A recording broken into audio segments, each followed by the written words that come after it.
రాహు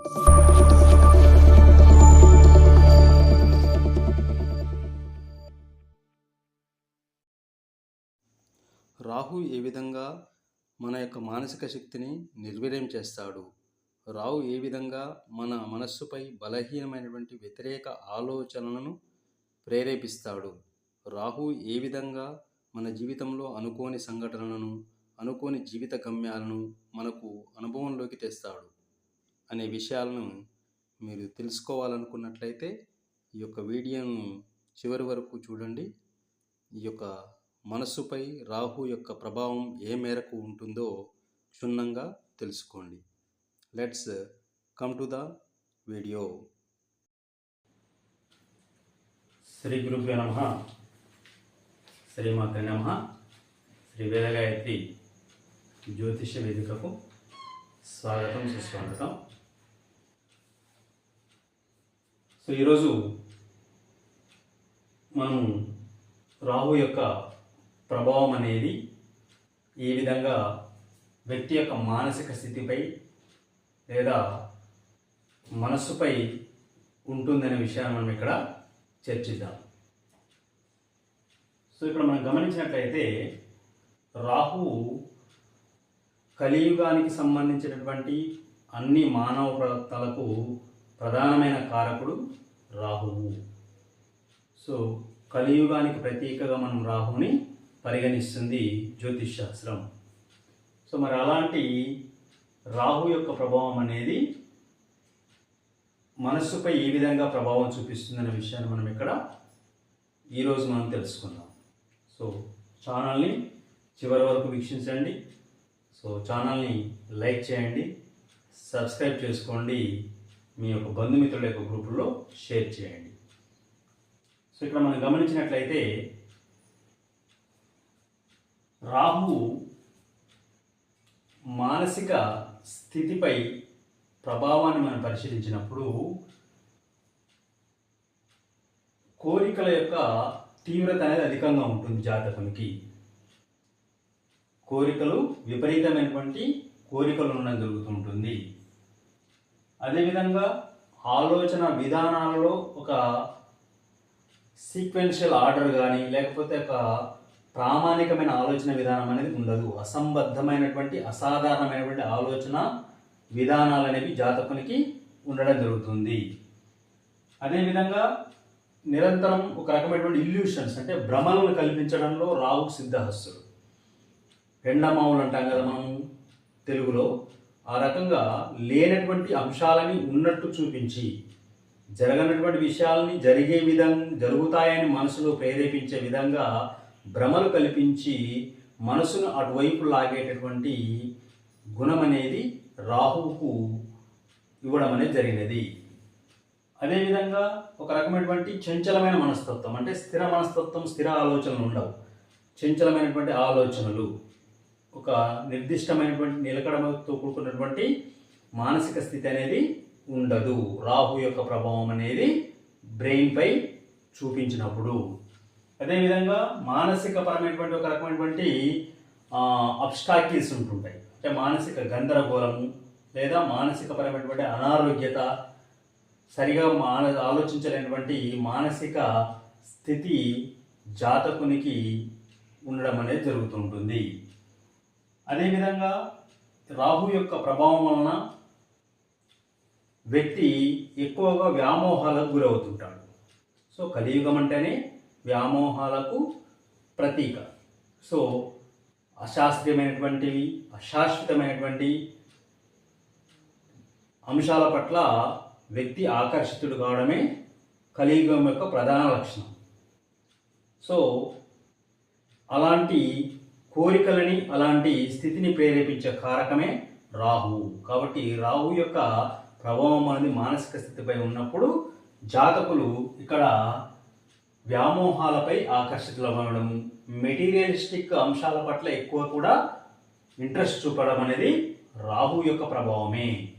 అదేవిధంగా అధికంగా ఆలోచించడం అంటే చాలా చిన్న చిన్న విషయాలకు కూడా ఓవర్ థింకింగ్ చేయడము, తద్వారా మానసిక పరమైనటువంటి ఒత్తిడికి గురి కావడం అనేది రాహువు మానసిక స్థితిపై చూపించేటటువంటి ప్రభావము. తర్వాత మనం గమనించినప్పుడు ఇక్కడ భ్రమలు కల్పించడము, తర్వాత రాంగ్ డిసిషన్ టాలరెన్స్ పెంచడము, తర్వాత అశాంతికి గురి కావడము, ఆందోళనలకు గురి కావడము, తర్వాత అవుట్ ఆఫ్ బాక్స్ థింకింగ్ అంటే తన పరిధిలకు మించి, తన యొక్క శక్తి సామర్థ్యాలకు మించి, తనకున్నటువంటి వనరులను మించి వ్యక్తి యొక్క ఆలోచనలు అనేవి ఉంటూ ఉంటాయి.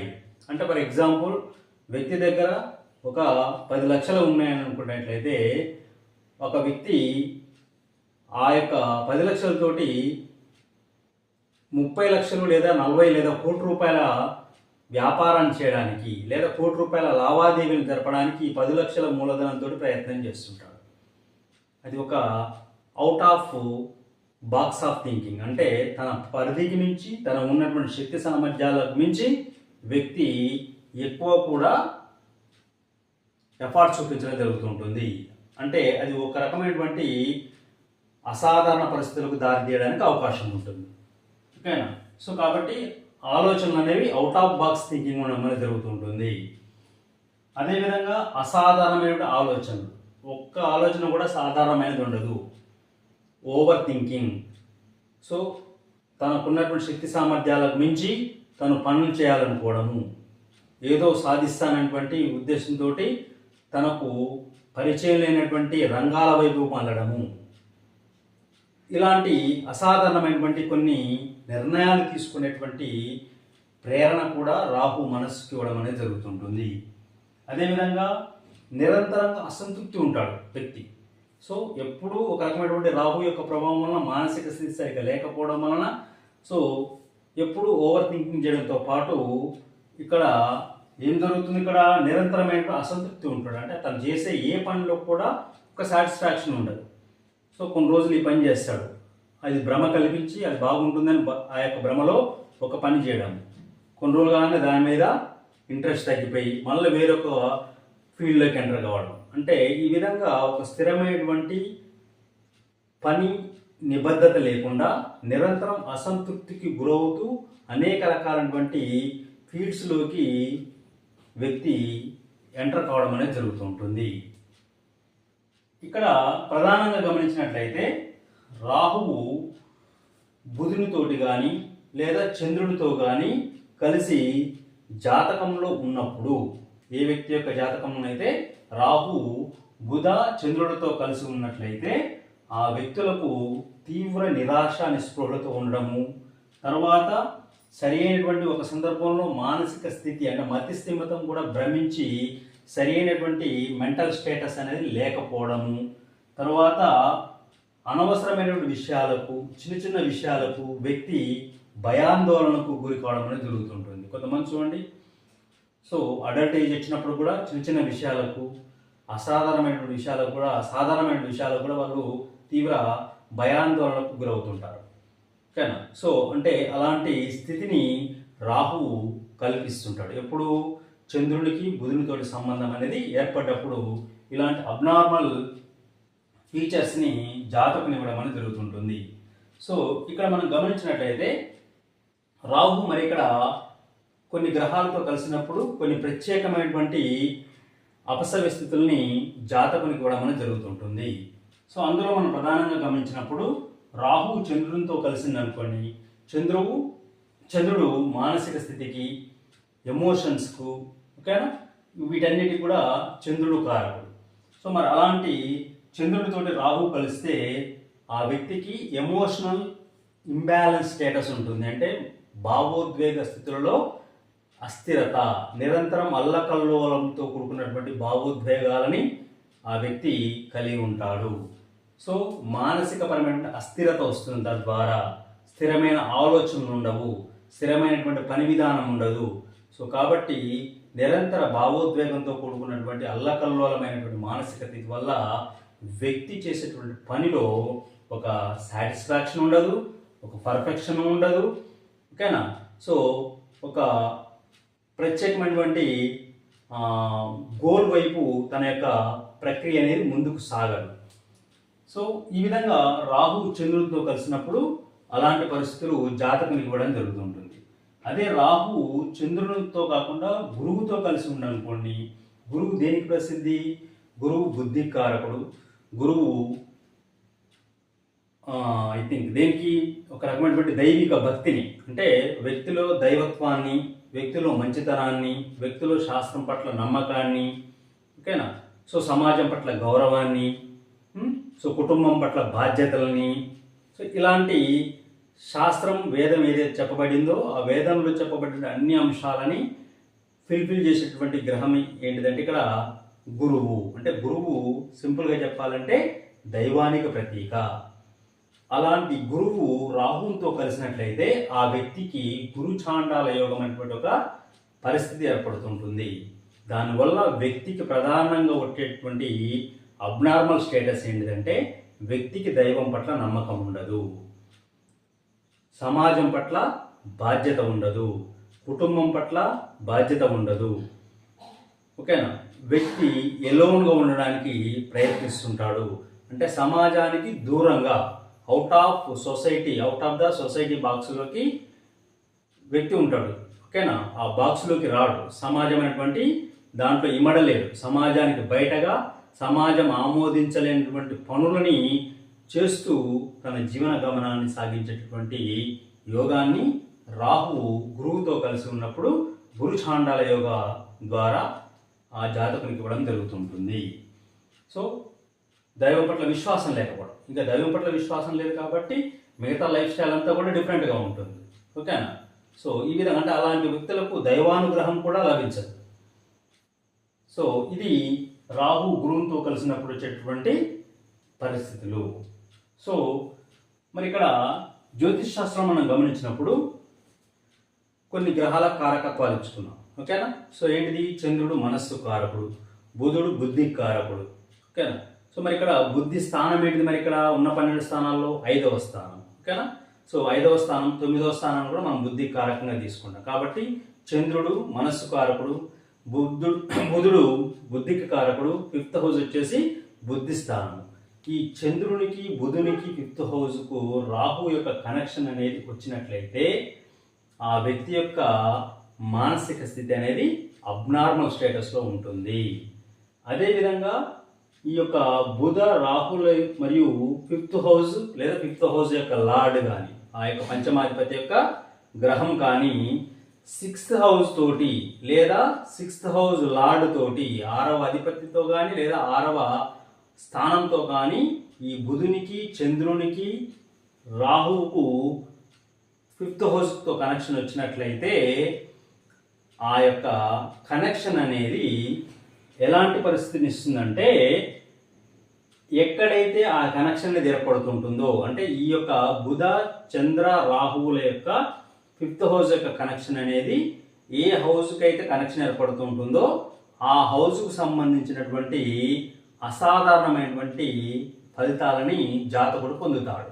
అంటే ఫర్ ఎగ్జాంపుల్ ఇప్పుడు బుధ రాహు చంద్రులు 6వ హౌస్తో కానీ 6వ అధిపతితో కానీ సంబంధాన్ని కలిగి ఉండి ఆ యొక్క సంబంధం అనేది 10వ స్థానంలో, 10వ స్థానంలో, కర్మస్థానంలో ఆ సంబంధం అనేది ఏర్పడ్డప్పుడు ఏమవుతుంది? ఇక్కడ 6th హౌస్ అనేది ఏం చెప్తుంది? ఇక్కడ సంఘర్షణతో కూడుకున్నటువంటి జీవితాన్ని చెప్తూ ఉంటుంది.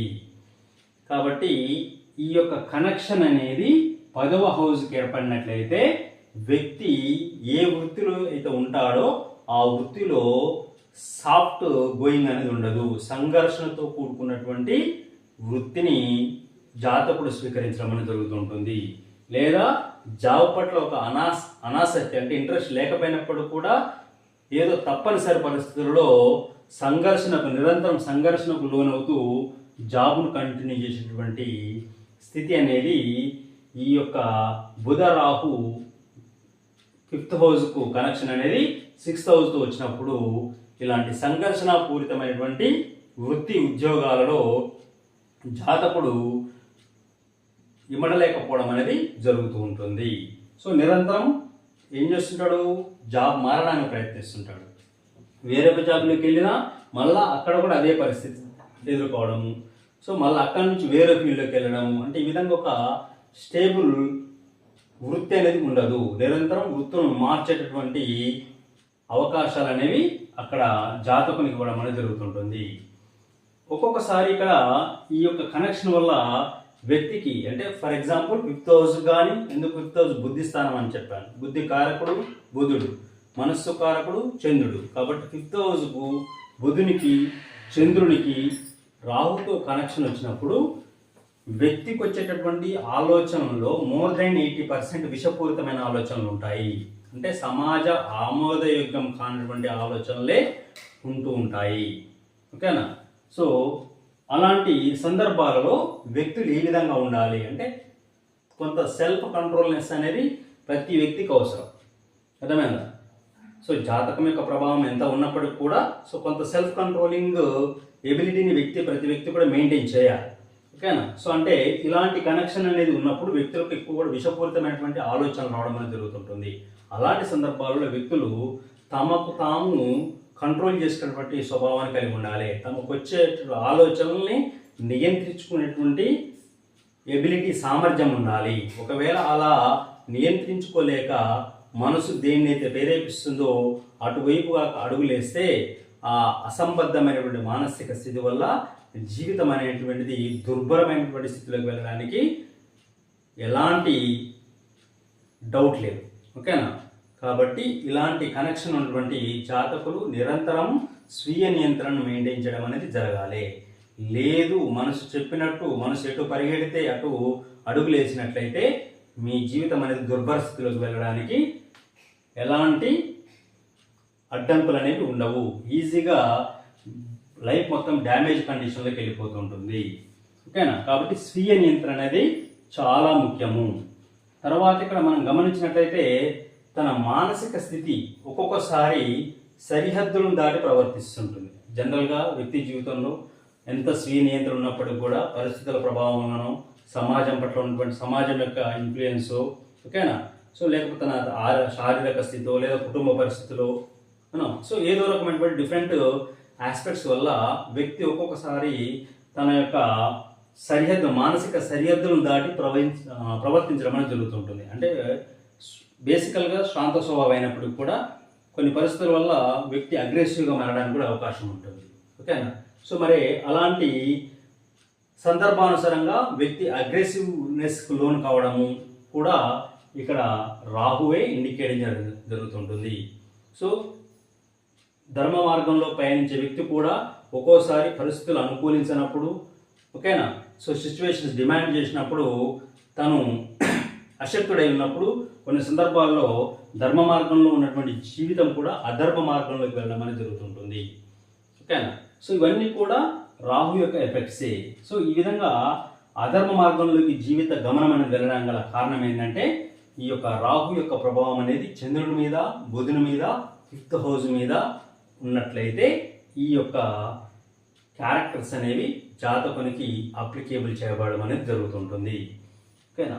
సో ఇక్కడ మనము 5th హౌస్తో పాటు లగ్నాన్ని కూడా కొంత కన్సిడర్ చేయాలి. ఎందుకు? లగ్నం అంటే శరీరమే కదా. కాబట్టి 5th హౌస్తో పాటు లగ్నాన్ని తీసుకోవాలి. తర్వాత 9వ స్థానాన్ని కూడా తీసుకోవాలి. ఎందుకు? 5th to 5th హౌస్ ఏమవుతుంది? 9వ స్థానం అవుతుంది. కాబట్టి 9వ స్థానాన్ని కూడా మనం ఇక్కడ తీసుకోవాలి. ఎందుకు? 9వ స్థానం అనేది ఉన్నతమైన ఆలోచనల్ని ఇండికేట్ చేస్తుంటుంది. కాబట్టి వ్యక్తికి వచ్చేటప్పుడు ఆలోచనలు ఉన్నత స్థితిలో ఉండవు, అన్నీ కూడా ప్రైమరీ స్టేజ్ ఆఫ్ థింకింగ్ ఉంటుంది. అర్థమైంది? అంటే ఈ రోజు గడిస్తే చాలు, రేపటి సంగతి తనకు అవసరం లేదు అనేటువంటి ఆలోచనతో జీవితం నడుస్తుంటుంది. ఓకేనా? సో కాబట్టి ఆ ఉన్నతమైనటువంటి ఆలోచనలు కేంద్రీకరించేటువంటి 9వ హౌస్ కూడా ఈ యొక్క రాహు కనెక్షన్ అనేది ఏర్పడినప్పుడు సో వ్యక్తి యొక్క ఆలోచనలు అనేవి టెంపరీగా అశాశ్వతమైనటువంటి ఆలోచనలు అనేవి ఉండడం జరుగుతుంటుంది. సో ఇది రాహు యొక్క ప్రభావం అనేది వ్యక్తి యొక్క మానసిక స్థితిపై చూపించేటటువంటి ఇన్ఫ్లుయెన్స్. అయితే ఇక్కడ ఎంతసేపటికి రాహు ఇలాంటి నెగిటివ్ ఇంపాక్ట్స్ని ఇస్తాడా, పాజిటివ్ ఇంపాక్ట్స్ని ఇవ్వడా అంటే పాజిటివ్ ఇంపాక్ట్స్ని కూడా ఇస్తాడు. ఎప్పుడు? రాహు బుద్ధి గ్రహంతో 5th హౌస్ తోటి కలిసి ఉండి లేదా రాహువుకు బుధునితోటి లేదా 5th హౌస్ లార్డ్ తోటి 5th హౌస్ తోటి 159 కనెక్షన్ కానీ లేకపోతే 1, 4, 7, 10 కనెక్షన్ కానీ, అంటే కేంద్ర స్థితి కానీ కోణ స్థితి కానీ రాహువుకు ఆ గ్రహాలతోటి ఆ యొక్క హౌస్ తోటి ఏర్పడ్డప్పుడు రాహు యొక్క ప్రభావం అనేది పాజిటివ్లో ఉంటుంది, నెగిటివ్లో ఉండదు. అంటే అలాంటి సందర్భాల్లో జాతకునికి జనరల్గా టెక్నికల్ నాలెడ్జ్ అనేది అడాప్ట్ అవుతుంటుంది. రాహు టెక్నాలజీకి ఇప్పుడు ప్రస్తుతం కలియుగంలో ఉన్నటువంటి టెక్నాలజీకి ప్రధానమైన కారకుడు ఎవరంటే రాహువే. ఒక కొత్త న్యూ ఇన్వెన్షన్ కనుగొనాలంటే రాహు యొక్క ఇన్ఫ్లుయెన్స్ ఉండాలి, ఓకేనా. కాబట్టి ఇప్పుడున్నటువంటి ప్రస్తుతం టెక్నాలజీకి మొత్తం కూడా కారకుడు రాహువే. కాబట్టి రాహు యొక్క ప్రభావం అనేది మంచిగా ఉన్నట్లయితే జాతకంలో అది ఎట్లా మనిషికి టెక్నికల్ నాలెడ్జ్ని డెవలప్మెంట్ చేస్తుంటుంది. అదేవిధంగా ఒక్కో సందర్భంలో ఈ రాహు యొక్క పరిస్థితి అనేది బలంగా ఉన్నప్పుడు వ్యక్తికి ఆశయం అనేది బలంగా ఉంటుంది. అంటే ఏదో సాధారణంగా ఏదో ప్రయత్నం చేసి వదిలేద్దాం అన్నట్టు ఉండదు, ఓకేనా. నిరంతరం ప్రయత్నం చేస్తాడు, దీర్ఘకాలికంగా శ్రమిస్తాడు. ఎన్ని అవరోధాలు ఎదురైనప్పటికీ కూడా మనోసంకల్ప బలం చేత తను అనుకున్నటువంటి గమ్యానికి చేరి తన ఆశయాన్ని నెరవేర్చుకున్నటువంటి స్వభావం అనేది, ఆ కఠినత్వం అనేది కూడా రాహువే ఇస్తాడు మనస్సుకు. తర్వాత రాహు పాలిటిక్స్ని ఇండికేట్ చేస్తాడు. కాబట్టి రాహు యొక్క ప్రభావం అనేది శనితోటి, అదేవిధంగా కుజునితోటి, తర్వాత దశమ స్థానంతో ఉండి గురువు యొక్క శుభగ్రహ వీక్షణ అనేది తోడైనప్పుడు రాహు అన్ఎక్స్పెక్టెడ్గా రాజకీయాలలో రాణించడానికి దోహదం చేస్తాడు ఒకేసారి. అంటే అప్పటిదాకా ఎవరు అన్నోన్ పర్సన్ కాస్త ఏమవుతాడు, మొత్తం కూడా లైమ్ లైట్లోకి వచ్చేస్తాడు, అనుకోకుండా ఉన్నత స్థానంలోకి తీసుకెళ్ళి కూర్చోబెడుతుంటాడు రాజకీయ పరంగా, ఓకేనా. మనం కొంతమంది జాతకాలు మనం గమనించవచ్చు. ఫర్ ఎగ్జాంపుల్ కేసీఆర్ గారి యొక్క జాతకంలో రాహు యొక్క ఇన్ఫ్లుయెన్స్ చాలా ఉంది, ఓకేనా. అతను అంత రైజ్ కావడానికి గల కారణం ఏంటంటే రాహువే, ఓకేనా. కాబట్టి రాహు ఏం చేస్తాడు, ఇక్కడ పాలిటిక్స్లో కూడా ఒక్కోసారి అనుకోనటువంటి ఉన్నతమైనటువంటి స్థానాలకి చేర్చడం జరుగుతూ ఉంటుంది. అదేవిధంగా ర్యాపిడ్ గ్రోత్ని ఇస్తాడు. అప్పటి వరకు ఎలాంటి అభివృద్ధి లేనటువంటి జీవితంలో ఒకేసారి డెవలప్మెంట్ని, ఆ యొక్క కరువుని పెంచుతుంటాడు, ఓకేనా. అది ఉద్యోగపరంగా కావచ్చు, వ్యాపార పరంగా కావచ్చు, లేకపోతే ఇంకే రకమైనటువంటి ఆస్పెక్ట్లో కానీ ఒకేసారి వ్యక్తి యొక్క జీవన స్థాయిని, ఓకేనా, స్టేటస్, సోషల్ స్టేటస్ని, ఆర్థికపరమైనటువంటి స్థాయిని ఉన్నత స్థాయిలోకి తీసుకెళ్ళడం అనేది కూడా రాహువే ఇస్తుంటాడు. అంటే రాహువుకు 10, 2, 11 భావాలతో కనెక్షన్ వచ్చినప్పుడు ఇలాంటి అన్ఎక్స్పెక్టెడ్ పొజిషన్ అనేది జాతకునికి కూడా మనకి జరుగుతుంటుంది. ఇది రాహు యొక్క ప్రభావం అనేది మనిషి యొక్క మానసిక స్థితిపై చూపించేటటువంటి ఇంపాక్ట్. కాబట్టి రాహు యొక్క జనరల్ మనం రాహు అనుకుంటే ఏమంటామంటే నెగిటివ్ని క్రియేట్ చేస్తాడు అనేటువంటి జనరల్ మనకు ఒపీనియన్ ఉంటుంది. కానీ రాహు జెన్యున్గా రాహుకు ఉన్నటువంటి కారకత్వాల్లో నెగిటివ్ కారకత్వాన్ని జ్యోతిశాస్త్రం ఇచ్చారు. కానీ రాహు యొక్క పరిస్థితి మంచిగా ఉంటే అతను గుడ్ ఇంపాక్ట్స్ కూడా వ్యక్తిని షేర్ చేయడం అనేది జరుగుతుంటుంది. కాబట్టి ఇక్కడ రాహు యొక్క ప్రభావం అనేది పాజిటివ్ సైడ్లో ఉంటుంది, నెగిటివ్ సైడ్లో ఉంటుంది, ఓకేనా. యాక్చువల్ అతను నెగిటివ్ ప్లానెట్. ఒకవేళ జాతకంలో నెగిటివ్ హౌస్ తోటి, నెగిటివ్ గ్రహాలతో అతను కలిసినట్లయితే ఇంకా అతని యొక్క ప్రభావం అనేది తీవ్ర స్థాయిలో ఉంటుంది, ఓకేనా. అదేవిధంగా మంచి గ్రహాలతో కలిసినప్పుడు ఆ ఇచ్చే మంచితనం కూడా తీవ్ర స్థాయిలో ఉంటుంది, ఓకేనా. నెగిటివ్ అయినా పాజిటివ్ అయినా, ఓకేనా. ఒక రకమైనటువంటి అగ్రెసివ్ పొజిషన్లో ఇవ్వడంలో రాహు చాలా బలవంతుడు. కాబట్టి రాహు యొక్క ప్రభావము మానసిక స్థితిపై చాలా ప్రభావం చూపిస్తుంటుంది. చాలామంది జీవితాలు అర్ధాంతరంగా ముడుచుకోవడానికి, చాలామంది అధర్మ మార్గంలో నడవడానికి, చాలామంది డెకాయిట్స్గా, దొంగలుగా, మోసం చేసేవాళ్ళుగా, సమాజం పట్ల ఒక రకమైనటువంటి ఇర్రెస్పాన్సిబిలిటీ ఉన్నటువంటి స్వభావం కలిగి ఉండడంలో రాహు యొక్క పాత్ర అనేది ఖచ్చితంగా ఉంటుంది, ఓకేనా. కాబట్టి ఇది రాహు యొక్క ప్రధానమైనటువంటి క్యారెక్టర్స్.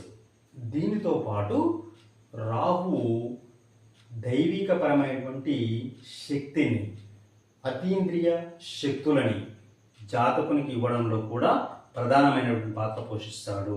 అంటే ఇక్కడ రాహుకు కొన్ని సందర్భాల్లో చంద్రునితో కనెక్షన్ ఏర్పడి, బుద్ధి స్థానంతో కనెక్షన్ ఏర్పడి, అష్టమ స్థానంతో కనెక్షన్ ఏర్పడినప్పుడు వ్యక్తికి ఒక నిగూఢమైనటువంటి జ్ఞానాన్ని ఇచ్చేటటువంటి స్వభావం లేదా అతీంద్రియపరమైనటువంటి శక్తులు ఇచ్చేటువంటి స్వభావం కూడా రాహువుకు ఉంటుంది. కాబట్టి నెగిటివ్ ఇంపాక్ట్స్ ఉంటాయి, పాజిటివ్ ఇంపాక్ట్స్ ఉంటాయి. సో ఇది రాహు గ్రహానికి సంబంధించినటువంటి మనిషి యొక్క మానసిక స్థితిపై ఉన్నటువంటి ప్రభావాలు. సో ఇంకొక వీడియోలో మిగతా అంశాల గురించి రాహు యొక్క పరిస్థితి మానవ జీవనంపై ఏ విధంగా ప్రభావం చూపిస్తుందో మరొక వీడియోలో మనం ఇక్కడ క్షుణ్ణంగా తెలుసుకుందాం. So this is the influence of Rahu on human brain, on human daily activities, on human life. Simple, Rahu is the indicate of the కలియుగ. కలియుగం మొత్తం కూడా రాహు యొక్క ఆధీనంలో నడుస్తుంది. ప్రస్తుతం అటువంటి అన్ని అధర్మపరమైనటువంటి కలియుగ యాక్టివిటీస్ కారణం కూడా ఎవరంటే రాహువే. There is no doubt. So ఛానల్ని ఆదరించండి, లైక్ చేయండి, తప్పకుండా సబ్స్క్రైబ్ చేసుకోండి.